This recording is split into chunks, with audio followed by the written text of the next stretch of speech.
नमस्कार दोस्तों, आज एक बार फिर हम अपनी छठी कक्षा में आपसे मुखातिब हुए हैं और इस छठी कक्षा में हम दिए गए सिलेबस में या पाठ्यक्रम में आगे की बिंदु का अध्ययन करेंगे।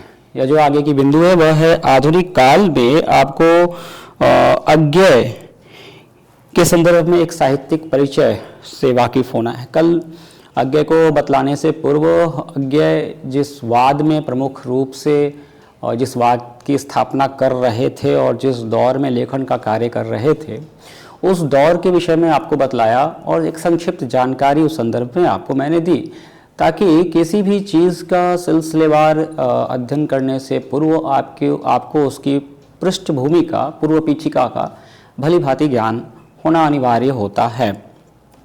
इसी कड़ी में अब हम बढ़ेंगे और आज की कक्षा है वह अज्ञेय का एक संक्षिप्त परिचय और अज्ञेय के एक साहित्यिक परिचय पर भी आधारित है।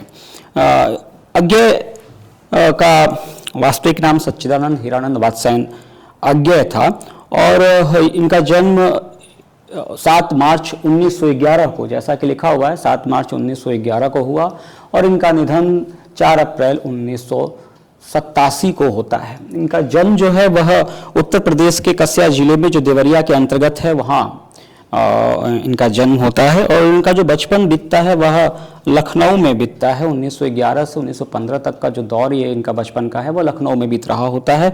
उस समय इन्होंने संस्कृत और जो पारिवारिक शिक्षा होती है उसको उन्होंने ग्रहण किया। उसके बाद यह जम्मू कश्मीर और श्रीनगर की तरफ प्रस्थान करते 1915 से 1919 तक इन्होंने संस्कृत का, फारसी का एवं अंग्रेजी की प्रारंभिक दीक्षा ग्रहण करते हैं।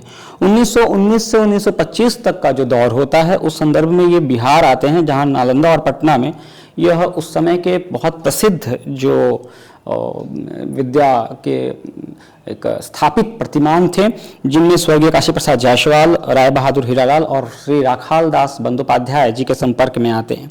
राखाल दास बंदोपाध्याय जी के सानिध्य में ही ये बांग्ला भी सीखते हैं। 1921 में यह नीलगिरी जाते हैं और वहाँ पर माधवाचार्य से इनका यज्ञोपवीत संस्कार संपन्न होता है।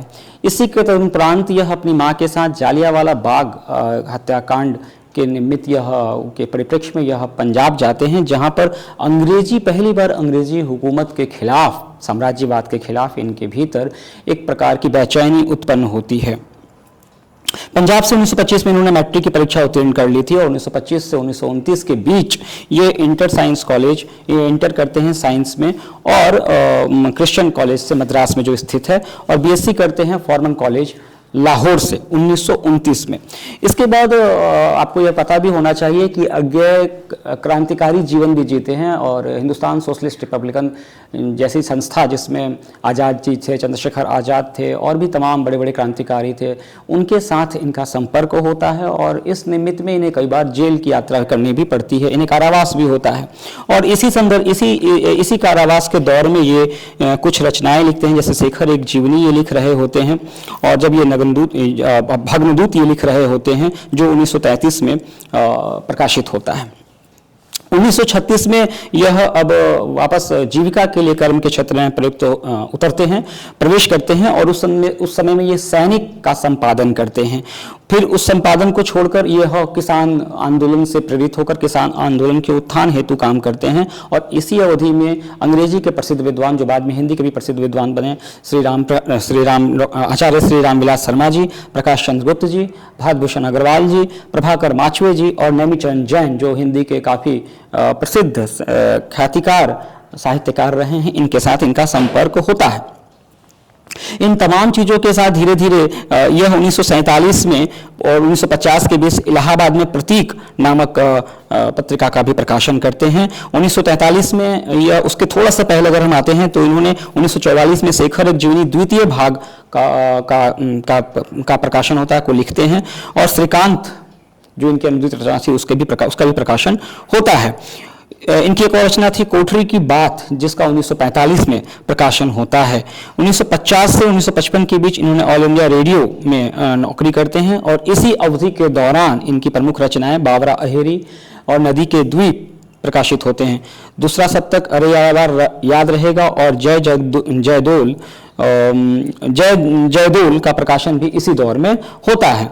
1955 से 56 के दौर में ये यूनेस्को के निमंत्रण पर यूरोप भ्रमण करते हैं और स्वदेश लौटने पर इनका विवाह होता है।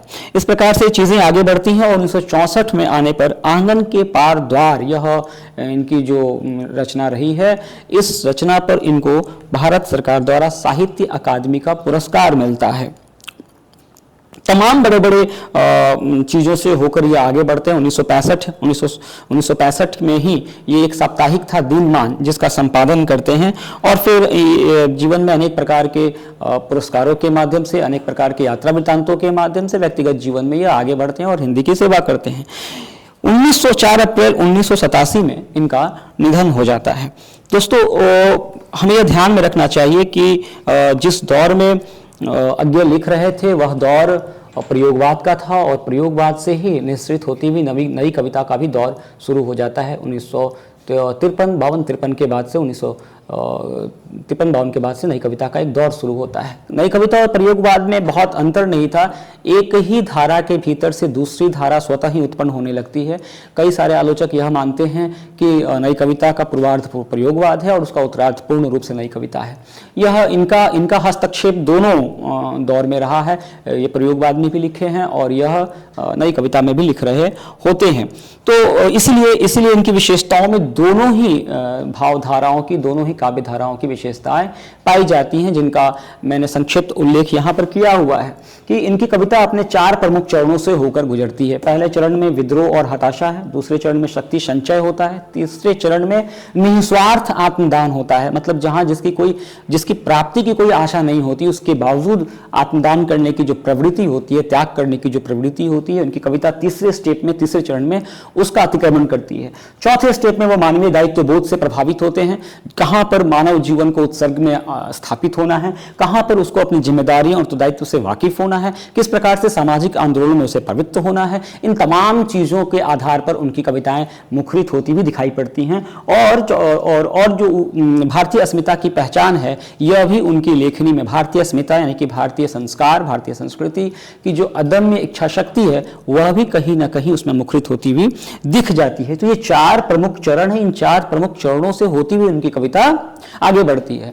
अब जब इन तमाम चीजों को अपने कोड में समेटेगी, अपने कलेवर में स्थान देगी, तो निसंदेह उसमें कई विशेषताएं स्वतः ही प्रविष्ट कर जाती हैं, जिनमें से कुछ प्रमुख विशेषताओं को मैंने यहाँ पर उद्धृत किया है कि पहला है व्यक्तिवाद। मैंने कहा था कल ही अपनी पूर्ववर्ती कक्षा में कि प्रयोगवाद का एक महत्वपूर्ण पड़ाव व्यक्ति अस्मिता रही है। तो लेकिन वह व्यक्तिवाद उत्तरदायित्व से परिपूर्ण है। वह केवल पाश्चात्य जो व्यक्तिवाद था वह नहीं है कि जीवन अपने तक ही सीमित हो और आगे समाज में उसका कोई उपादेयता नहीं हो, क्योंकि हम ये जानते हैं कि एक प्रभावी समाज तभी निर्मित होगा जब एक व्यक्ति संपन्न संस्कार निर्मित होता है, जब वह एक व्यक्ति सुरुचि संपन्न संस्कारों से पूर्ण होता है, तब वह एक प्रभावी समाज की स्थापना कर सकता है।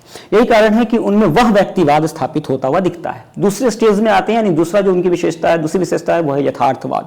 जो कठोर यथार्थ है, जो वास्तविक यथार्थ है, वह अज्ञेय की कविताओं में, वह उनकी रचनाओं में झांकता है। उसको किसी आदर्श के सुंदर कलेवर से बढ़ने की कोशिश वो नहीं करते। उनकी तमाम रचनाओं में आप जाइए, वो आप देखेंगे, नदी के द्वीप में देखेंगे, कविताओं को छोड़कर अगर हम उपन्यासों में यात्रा करते हैं, अगर हम शेखर एक जीवनी में जाते हैं तो शेखर एक जीवनी भाग 1 और भाग 2 यथार्थ से ही निर्मित होता हुआ दिखता है। जो हमारे और आपके जीवन में, दैनिक जीवन में जो चीजें छोटी घटनाएं चल रही होती हैं, उन्हीं से वह निर्मित होता है। जब आप उस चीज को पढ़ेंगे तो आप स्वयं के साथ घटित होता हुआ वो चीजें देखते हैं। तो एक यथार्थवाद है जो उस दौर में चल रहा था, समाज के भीतर, व्यक्ति अस्मिता के भीतर, संस्कृति के भीतर, उसका चित्रण यथार्थवाद में कहते हैं।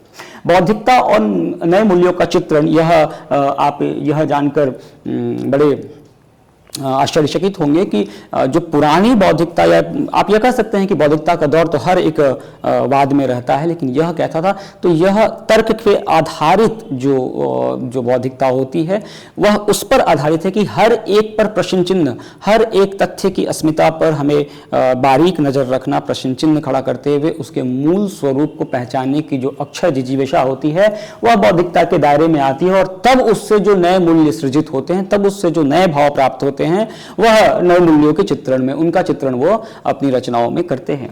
इसके बाद वह जो चौथा जो सबसे महत्वपूर्ण विशेषता उनकी रही है वह है परंपरा का विरोध। मैंने पहले ही कहा कि प्रयोगवादी कवि कहता है कि वह किसी भी प्रकार के पुरातन परंपराओं को, किसी प्रकार की परिपाटी को, किसी भी प्रकार की स्थापना को नकारता है, वो उसको नहीं मानता है और उसके जगह पर वह सत्य के अन्वेषण की कोशिश करता है, नए मार्ग के खोजने की कोशिश करता है, उसके मार्ग का अन्वेषणकारी अपने आप को बतलाता है। वो बताता है कि हम प्रयोग करना चाहते हैं जीवन के हर एक क्षेत्र में, चाहे वह भाव का क्षेत्र हो, चाहे वह कला का क्षेत्र हो। तो यही इसी के निमित्त वो परंपरा का विरोध भी करते हैं। और जब हम कला के क्षेत्रों में प्रविष्ट होते हैं तो हम देखते हैं कि जैसे प्रयोग को उन्होंने भाव के क्षेत्र में किया, वही प्रयोग वो शिल्प के क्षेत्र में भी करते हैं, प्रतीकों के माध्यम से। जब वो कहते हैं कि कलगी बाजरे की, अब बाजरा आप जानते हैं और बाजरे का जो पौधा होता है उसकी कलगी के विषय में बात करते हैं, और यह एक नई प्रतीक और एक नए उपमान को लेकर दी गई दृष्टि थी जो शायद इसके पहले किसी साहित्य की धारा में उपस्थित हो। इसी के साथ वो हरे घास पर क्षण भर, थोड़ी देर के लिए ही सही, हरे घास पर बैठने की कोशिश करते, हरे घास पर जीवन के अवकाश को, जीवन के विशेष स्थिति को सोचने की कोशिश करते हैं। और एक और उदाहरण वो देते हैं, प्यार का बल्ब फ्यूज हो गया। अब ऐसे ऐसे तमाम जो नए नए प्रतीक है जो हमारे जीवन के हमारे रोजमर्रा के जीवन में हम जिन चीजों को देखते हैं, प्यार का मुलम्मा छूट गया, तो ऐसे। अब ये मुलम्मा आप जानते हैं, मुलम्मा क्या होता है, किसी बर्तन के तह पे जो सतहें चढ़ी होती हैं उनको मुलम्मा कहा जाता है। अब वो छूट जाना, अब यह जो है यह हम जीवन के, व्यक्तिगत जीवन के या दैनिक जीवन के रोजमर्रा की चीजों में प्रयुक्त होने वाले जो वस्तुएं हैं, उनसे जो रूप हैं, जो तथ्य हैं, उनसे बिंबों और प्रतीकों को लेकर वह चलते हैं। तो यह उनकी कुछ प्रमुख काव्यगत विशेषताएं थी और यह उनका एक संक्षिप्त साहित्यिक परिचय था जो मैंने इस कक्षा में आपके सामने रखने की कोशिश की है। अब जो मेरी आखिरी कक्षा होगी उस पर हम आपसे सर्वेश्वर दयाल सक्सेना पर उनके एक साहित्यिक परिचय पर, संक्षिप्त साहित्यिक परिचय पर बात करेंगे। तब तक के लिए बहुत बहुत शुक्रिया, धन्यवाद।